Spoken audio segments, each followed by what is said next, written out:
Simba wamekamilisha rasmi uhamisho wa nyota wa kimataifa kutoka taifa la Niger, moja kati ya nyota ambaye so far amekuwa katika kiwango bora kweli kweli, lakini bila shaka katika msimu wa mwaka 2025 ndiye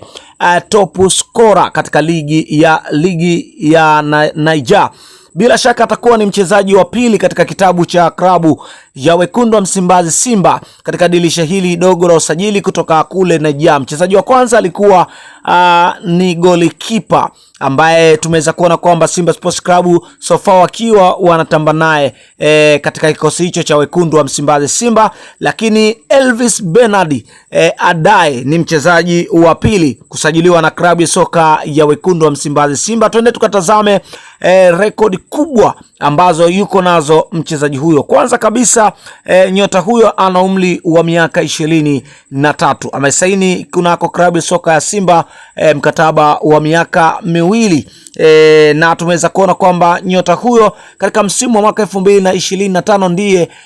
nyota ambaye alikuwa top scorer katika ligi ya Niger, akiwa ameweza kufunga mabao 18 kati ya mechi 28, lakini pia tumeweza kuona kwamba akiwa na assist 5. Bila shaka ni moja kati ya nyota ambaye so far amekuwa akiimbwa sana katika ligi ya Niger, na hivyo Simba Sports Club katika maboresho ya kuboresha kikosi chake tumeweza kuona kwamba ilikuwa katika mazungumzo mazito na nyota huyo, lakini pia tuliweza kuona kwamba Simba Sports Club pia iliweza dili hilo iliweza kuingiliwa kati pia na Zesco United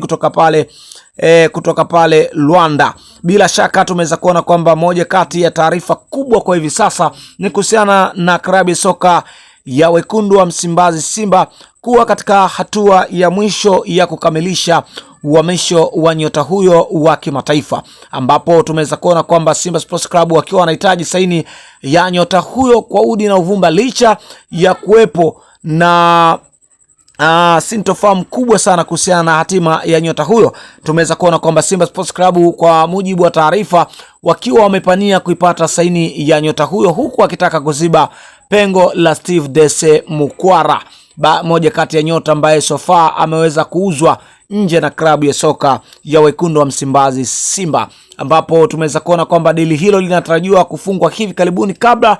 ya usiku wa dirisha hili dogo la usajili. Bila shaka tunafahamu ya kwamba dirisha dogo la usajili linafungwa leo kwenye majira ya saa 6 ya usiku. Hivyo vilabu vingi tumeweza kuona kwamba vikiwa viko bize kuhakikisha wanalipea pale wanapopaona pana mapungufu, na Simba Sports Club mbadala wake wamekwenda kumtafuta, mbadala wa Steve Dese Mukwara kwenda kumtafuta Elvis Bernard Adae, moja kati ya nyota ambaye so far amekuwa katika kiwango bora kweli kweli. Una maoni gani kuhusiana na usajili huu wa kimataifa? Usisahau kugusa neno